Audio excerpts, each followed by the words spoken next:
With city developers की खास पेशकश।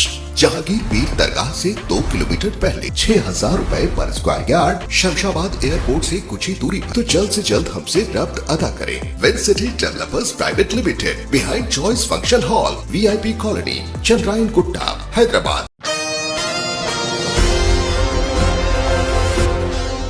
दिनेश नामी इंतहाई ज़्यादा बेहतरीन व हार्ड वर्किंग शख्सियत ने सभी को मकर संक्रांति त्यौहार की ढेर सारी मुबारकबादें पेश की। दिनेश ने एशियन टीवी न्यूज़ से खुसूसी खिताब करते हुए सभी को राम मंदिर के इफ्तिताह और आने वाले लोकसभा इंतखाबात साल 2024 के बारे में भी तफसीलात से आगाही की।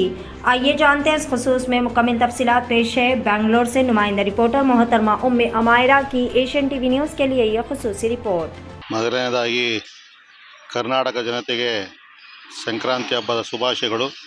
ಅದರಲ್ಲೂ ನಮ್ಮ HMT ವಾರ್ಡು 38 ಸಮಸ್ತ ನಾಗರಿಕರಿಗೆ ಸಂಕ್ರಾಂತಿ ಹಬ್ಬದ ಶುಭಾಶಯಗಳನ್ನು ಕೋರ್ತಾ ಇದ್ದೇವೆ. ಪ್ರತಿ ವರ್ಷದಂತೆ ಈ ವರ್ಷವೂ ಸಹ ಸಂಕ್ರಾಂತಿ ಹಬ್ಬನ ನಮ್ಮ ಈ ಒಂದು ಊರಲ್ಲಿ ವಿಜೃಂಭಣೆಯಿಂದ ಆಚರಣೆ ಮಾಡ್ತಾರೆ.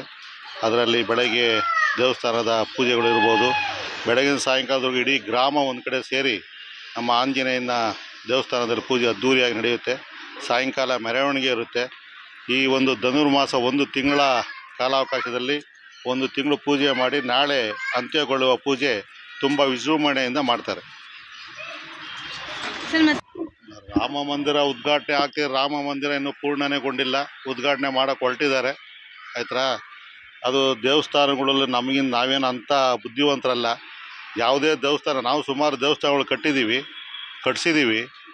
ದೇವಸ್ಥಾನ ಪೂರ್ಣಗೊಳ್ಳೋಕ್ಕಿಂತ ಮುಂಚೆ ದೇವಸ್ಥಾನ ಉದ್ಘಾಟನೆ ಮಾಡೋದು ಸರಿ ಇಲ್ಲ ಅಂತ ಪುರೋಹಿತರುಗಳು, ಐನೂರುಗಳು ತಿಳಿದುವಂಥವ್ರು ಹೇಳ್ತಾರೆ. ಅದು ಯಾಕೆ ಇಷ್ಟು ಬೇಗ ಅದನ್ನು ಉದ್ಘಾಟನೆ ಮಾಡ್ತಾ ಇದ್ದಾರೋ ಗೊತ್ತಿಲ್ಲ. ಅದೇ ರಾಮ ಮಂದಿರ ದೇವಸ್ಥಾನಕ್ಕೆ ನಾವು 1 ಲಕ್ಷ ದುಡ್ಡು ಕೊಟ್ಟಿದ್ದೀವಿ. ದೇವಸ್ಥಾನ ಎಲ್ಲರಿಗೂ ರಾಮನೇ ಆಯ್ತಾ.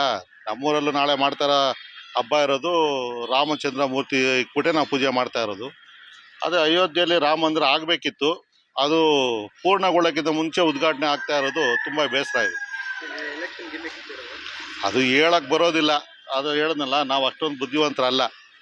ಇವಾಗೆಲ್ಲ ಅದಕ್ಕೆಲ್ಲ ಚಿಂತಕರು, ಜ್ಞಾನಿಗಳು, ಅದೆಲ್ಲ ತಿಳಿದವರು ಅದನ್ನು ಮಾತಾಡಬೇಕು.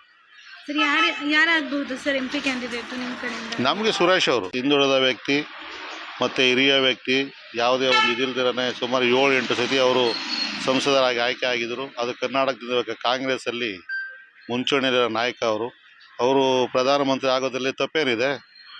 ಹಿಂದುಳಿದವರಿಗೆ ಒಂದು ಅವಕಾಶ ಸಿಗಬೇಕಲ್ಲ. ಅವರು ಪ್ರಧಾನಮಂತ್ರಿ ಆಗಬೇಕು. ಇಡೀ ದೇಶ ಅದನ್ನು ಇಷ್ಟಪಡ್ತಾ ಇದೆ. ಅವರು ಒಂದು ಸತಿ ಪ್ರಧಾನಮಂತ್ರಿ ಆಗಲಿ. ಮತ್ತೊಮ್ಮೆ ಎಲ್ಲರಿಗೂ RR ನಗರದ ದಾಸಹಳ್ಳಿ ಕ್ಷೇತ್ರದ ಸಮಸ್ತ ಕರ್ನಾಟಕ ಜನತೆಗೆ ಸಂಕ್ರಾಂತಿ ಹಬ್ಬದ ಶುಭಾಶಯಗಳು.